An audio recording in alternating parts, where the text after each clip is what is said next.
একটু কথা বলছি ম্যাডাম ম্যাডাম পাঁচজনকে ছেড়ে দেন, সব সমস্যা মিটে যাবে। পাঁচজনকে ছেড়ে দেন, তারা নিরাপরাধ। ম্যাডাম আপনি ইচ্ছে করলে ছেড়ে দিতে পারবেন। দিদি দিদি ভোট বানচাল করার চেষ্টা, অবশ্যই ভোট লুট করার জন্য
আমার টামা ভোট দিতে আসছে।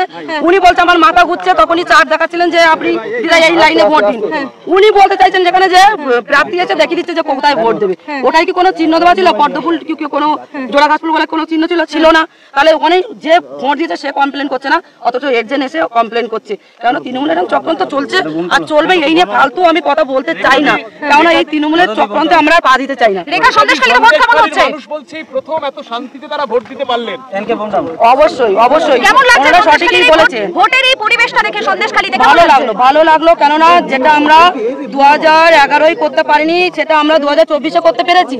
আমরা আমাদের সাহস, আমাদের মনে শান্তি পূর্ণভাবে আমরা ভোট দিতে পেরেছি। বিভিন্ন জায়গায় এজেন্ট বসতে দেওয়া হচ্ছে না বুথে বিজেপির? অবশ্যই বসতে দেওয়া হবে, এরকম তৃণমূলের চক্রান্ত চলতে থাকবে, তার ব্যবস্থা করবেন। দেখুন ইলেকশন কমিশনের আমরা প্রথম থেকেই এটা একটা লিখিতভাবে আমরা জানানো আছে, তার অবশ্যই একটা ব্যবস্থা ওনারা করবেন। দেখুন ভেতরে টিএমসি একজন এজেন্ট, উনি একটু বিক্ষোভ দেখাচ্ছিলেন, ওনাদের তো স্বভাব এটা দেখানো, ওনারা সেই স্বভাবটা ছাড়তে পারছেন না। পরিষ্কারভাবে দেখুন ওনারা নিজেদের স্বভাব ছাড়তে পারছে না। তিনি টিএমসির এজেন্ট, আজকের প্রার্থী ঢুকেছেন, প্রার্থী ঠাম্মা প্রার্থীর সাথে কথা বলছেন, সেটা দেখে গা জ্বালা করেছে। সেটা বলতে চাইছেন যে প্রার্থী ভোট দেওয়া দেখিয়ে দিচ্ছে। আমি কি ওই ব্ল্যাক বাস্কের ওখানে গেছি? আমি তো সাইডে দাঁড়িয়ে আছি, আমার পরিবারের লোক আমার সাথে কথাই বলতে পারে। এই নিয়ে আমি ওনাদের সাথে কোনো বাজে করতে চাই না। Thank you.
বলছে 4 টাকা বলছে।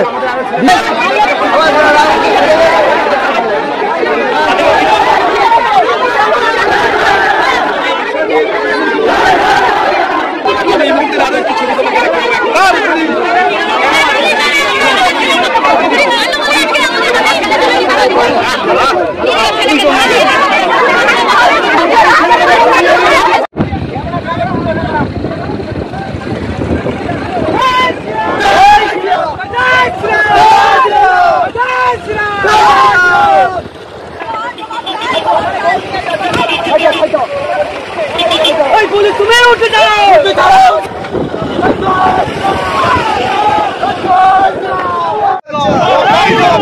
মন্ত্রী জবাব দিতেই হবে, পুলিশ মন্ত্রী জবাব দিতেই হবে। ঘুরে গেল